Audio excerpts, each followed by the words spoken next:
surprisingly windiest day that I have encountered this year. I have a complicated relationship with wind as a walker, but I do like the wind.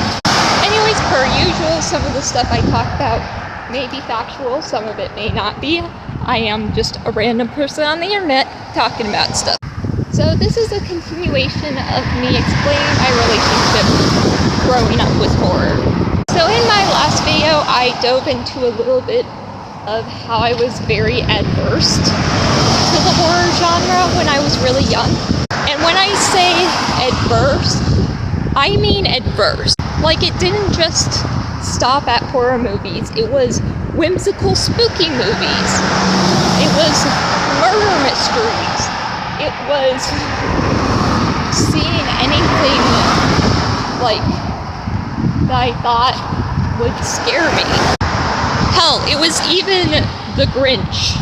Yes, the Jim Carrey one. I was scared of the Jim Carrey Grinch. I have very active imagination as an adult, and I had one as a child.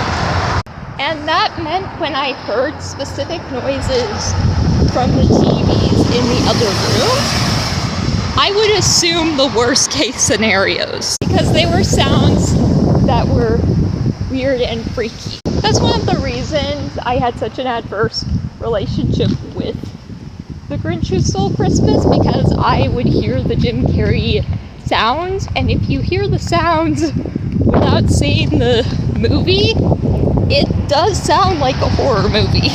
It does sound like some really scary, messed up stuff is happening, because everybody's screaming and the Grinch is making all these noises. I'm sorry, I know I'm rambling about the Grinch, but that's kind of what you sign up for when you watch these. Honestly, I really like the Grinch now, because, like, the base story, I can relate to that character, as I'm sure a lot of people can. If you don't, that is also perfectly fine. It definitely does depend on your relationship with certain characters. I know Adam Sandler's 8 Crazy Nights, some people relate to him, some people really don't like his character. I haven't seen the movie, so I can't feel either way. Anyways, my growth away being scared of the Grinch happened because I saw the old animated one, and then eventually worked my way up to the Jim Carrey one.